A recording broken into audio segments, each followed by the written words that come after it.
आपल्यासोबत काँग्रेसचे आमदार धीरज देशमुख आहेत। धीरजजी, सध्या तुमच्या परिसरामध्ये लाडकी बहीण योजना संदर्भात बँकेतर्फे जे आहे ते उपक्रम राबवला जातोय, कशा पद्धतीचा उपक्रम आहे आणि काय परिस्थिती सध्या आपल्या जिल्ह्यामध्ये आहे? नाही, ह्या लाडकी बहीण योजनेमध्ये सरकारने गट ठेवली होती की सगळ्या महिलांचं बँकेमध्ये खातं असणं गरजेचं आहे की योजनेचा लाभ घ्यायचा असेल।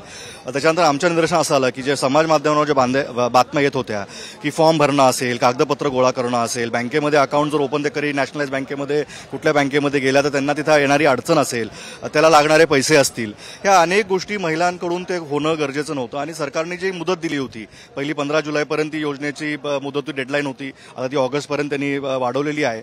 तर डेडलाईनच्या आत जास्तीत जास्त महिलांनी अकाउंट जर उघडले नाहीत तर त्या लाभ वंचित राहतील योजनेपासून। म्हणून लातूर जिल्हा मध्यवर्ती बँकेने सामाजिक बांधिलकी म्हणून एक निर्णय घेतला की आपल्या बँकेच्या माध्यमातून आपल्या सर्व शाखांमध्ये आपल्या सगळ्या कर्मचाऱ्यांच्या माध्यमातून महिलांना सुलभतेनं ह्या सगळे अकाउंट उघडता यावेत, त्यांचे फॉर्म भरून घेण्यात यावेत आणि हा झिरो बॅलन्स अकाउंट, काही निशुल्क अकाउंट त्यांच्याकडून उघडून घेण्यासाठी आम्ही आमचा प्रयत्न केला। आम्ही आमच्या समाजासाठी लोकांसाठी जी मदत करू शकतो आणि मला आशा आहे की ह्या निर्णयाचं अनुकरण बाकीच्या जिल्हा मध्यवर्ती बँके करतील किंवा नॅशनलाइज बँकाही करतील की शेवटी गरीब लोकांना जरा फायदा होत असेल की बँकेचं खातं उघडण्यापर्यंत तरी आपण जर त्यांना मदत करू शकलो तर एक मदतीचा हात एक आपण त्यांच्यासाठी काहीतरी करू शकतो, आपल्या संस्थेच्या माध्यमातून करू शकतो, एवढं आम्ही दाखवलं। आणि आमचे नेते आदरणीय दिलीपराव देशमुख साहेब असतील, अमित देशमुख असतील, विरासराव देशमुख साहेबांच्या नेतृत्वाखाली चाललेली ही बँक आहे, तर कुठेतरी समाजाची बांधिलकी म्हणून आम्ही आमच्याकडून एक पाऊल उचललेलं आहे। योजना सरकार कशी चांगल्या पद्धतीने राबवते का नाही तो येणाऱ्या काळामध्ये आम्ही विरोधी बाकावर आहोत, लोकांसमोर ते घेऊन जाऊ।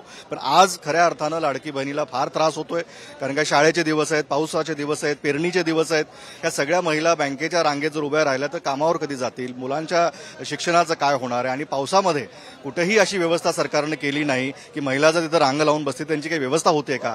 पिण्याच्या पाण्याची व्यवस्था नसते, तलाठी कार्यालय ओव्हरफ्लो होतं, तलाठीच्या कार्यालयामध्ये पोर्टल नीट चालत नाहीत, इंटरनेट नीट चालत नाही। अशा सगळ्या गोष्टीमध्ये एवढ्या हाई गडबडीमध्ये ही योजना राबवण्याचं काम काय, डेडलाईन ठेवण्याचं काम काय? जर ऑगस्ट 18 नंतर जर काही माझ्या भगिनी 18 वर्षाच्या होत असतील तर त्या योजनेच्या लाभापासून वंचित राहतील का?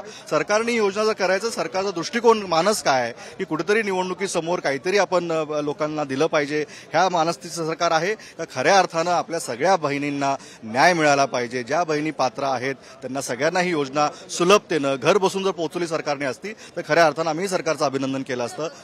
एकूणच ही योजना आणि शेतकऱ्यांसंदर्भात अनेक घोषणा ज्या आहेत त्या अर्थसंकल्पामध्ये केलेल्या आहेत, योजनांचा एकूणच केलेल्या घोषणा आणि ग्राउंड रियालिटी याच्यामध्ये काय फरक जाणवतो? फार मोठा फरक आहे की एक आपण पीक विमा जरी योजना बघितली की 1 रुपयामध्ये पीक विमा देण्यात आला, सरकारने आपली पाठ थोपटून घेतली, पण ग्राउंडवर जेव्हा लोक शेतकरी विम्याच्या रकमा किंवा विम्याच्या कंपन्या, विम्याच्या ऑफिसच्या बाहेर विम्याचे अधिकारी, सरकार निर्णय घेतं की पाहणी झालेली आहे, नुकसान भरपाई दिली पाहिजे, गाईडलाईन्स वाढवलेल्या आहेत, NDRF ह्याच्या आम्ही निकष वाढवलेले आहेत, पण शेतकऱ्याला तो लाभ मिळतोय का नाही हा कुठेतरी तपासणं फार गरजेचं आहे। कारण की शेतकऱ्यांची ओरड ही खालपर्यंत तलाठी कार्यालयापासून जे विमा कंपन्यांच्या ऑफिसपर्यंत ही कायमस्वरूपी आपण बघतो, आपल्या माध्यमातून अशा अनेक बातम्या रोज आम्हाला तिथं दिसणाऱ्या येतात। पण असं काहीतरी होत असताना सरकार फक्त घोषणा करतंय, घोषणांचा पाऊस आहे, पण खाली मात्र लोकांचे घसे कोरडे राहतात। नक्कीच दुसरी एक अशी गोष्ट आहे की मराठा आरक्षणासंदर्भात काल एक महत्वाची बैठक बोलवली होती ज्याच्यामध्ये विरोधक गेले नाही आणि त्यानिमित्तानं सरकारने जी आहे ती विरोधकांवर टीका केलेली बघायला मिळाली। पण ऍक्च्युअल जर बघायला गेलं तर 13 तारखेची डेडलाईन आहे जनांगे पाटील यांनी दिलेली, पण ठोस कुठलाही निर्णय अद्यापही झाला नसल्याचं बघायला मिळतंय। ओबीसी त्यात विरोध करताय, तुम्हाला वाटतं 13 तारखेपर्यंत डिसिजन होईल? नाही, मला वाटतं सरकार फक्त वेळकाढूपणा करतंय आणि अनेक दिवसांपासून सरकार त्यांच्याशी जरांगे पाटलांच्या संपर्कात असेल, आंदोलकांच्या संपर्कात असते आणि सरकारने दिलेलं आश्वासन आहे, सरकारने वेळ वाढवून घेतलेली आहे, सरकारने त्यांना जे आश्वासन दिले ती त्यांचाच विचार ते करतात की 13 तारखेपर्यंत मी वाट बघतोय। कालही त्यांच्या सभेमध्ये लातूरला ते येऊन गेले, तिथेही त्यांनी ते सांगितलं की 13 तारखेचं अल्टिमेटम आहे, सरकारने आपली भूमिका क्लिअर करावी, त्यांचा रोख सरकारकडे आहे, सरकार फक्त विरोधकांकडे बोट दाखवून काम करणार नाही। आम्ही म्हणतो अधिवेशन चालू आहे, तुम्ही अधिवेशनामध्ये चर्चा केली पाहिजे, अधिवेशनामध्ये अहवाल ठेवला पाहिजे, मुख्यमंत्र्यांनी सभागृहाला निवेदन दिलं पाहिजे की काय ठोस सरकारने पावलं उचललेली आणि समाजामध्ये, सगळ्या समाजामध्ये कुठेही तेढ निर्माण होणार नाही याची भूमिका आणि याची दक्षता ही सरकारनं घेतली पाहिजे। कारण आपण नेहमी बघतो की माध्यमांसमोर सरकार एक बोलतं, सरकारचे मंत्री काही बोलतात आणि सरकारचे काही मंत्री वेगळ्या भूमिकेत असतात, त्यामुळे देशामध्ये आणि राज्यामध्ये एक विचित्र चित्र तयार झालेलं आहे की सरकारमध्ये राहून दोन्ही बाजूच्या भूमिका तुम्हीच मांडणार आणि मात्र खापर विरोधी पक्षाच्या बाकाच्या नेत्यांवर पण तुम्ही बैठकीला आला नाहीत। आम्ही म्हणतो जेव्हा सभागृह भरलेला आहे, सभागृह चालू असताना ह्या बैठका किंवा ह्या सगळ्या चर्चा सभागृहासमोर आणि लोकांसमोर थेट प्रक्षेपणच्या मार्गामध्ये पोहोचल्या पाहिजेत. सरकारला तसं करायचं नाहीये. सरकार वेळकाढूपणा करते आणि कुठेतरी खापर विरोधी पक्षांवर फोडणे किंवा लोकांमध्ये संभ्रम निर्माण करण्याची आहे. पण मला वाटतं सरकारने 13 तारीख जास्त दूर नाही, त्यांनी त्यांची भूमिका स्पष्ट करावी. एकीकडे बघायला गेलं तर हॉटेल पॉलिटिक्स सध्या बघायला मिळतं आहे. प्रत्येक आमदार जे आहेत ते विधान परिषदेच्या निवडणुकीच्या आधी हॉटेलमध्ये बघायला मिळतात. काँग्रेसचे आमदार देखील हॉटेलमध्ये राहणार आहेत. कशा पद्धतीचं मॅनेजमेंट असणार? नाही, सध्या ह्या माध्यमांवर चर्चा आहेत. कुठल्याही निवडणुकीमध्ये ह्या सगळ्या चर्चा माध्यमांवर आम्हाला ऐकायला मिळतात. अजून आमच्या वरिष्ठ पातळीवर काही चर्चा झाल्या असतील, ते बैठका आमचे वरिष्ठ नेते घेतील, आमदारांना एकत्र करतील, आमदारांना एकत्र करून जे काही आदेश पक्षाचे असतील ते आदेश आम्ही पालन करू. एक शेवटचा प्रश्न विचारते. हिट अँड रन प्रकरणामध्ये मिहीर शहाला अटक केली तब्बल 48 तासानंतर, परंतु त्यांचे वडील जे आहेत ते शिवसेनेचे उपनेते आहेत. तुम्हाला वाटतं त्यांनी राजीनामा केला पाहिजे, त्यांची हकालपट्टी केली पाहिजे? त्या पक्षाचा तो निर्णय आहे. शेवटी त्यांना अटक झालेली आहे किंवा त्या अटकेमागं पोलिसांची दिरंगाई का झाली, या सगळ्या गोष्टीवर एक उच्चस्तरीय समिती गठीत करून ती चौकशी झाली पाहिजे. की जी महाराष्ट्र पोलीस आपण जे म्हणतो, मुंबई पोलिसांचा दर्जा हा देश पातळीवर गाजलेला आहे.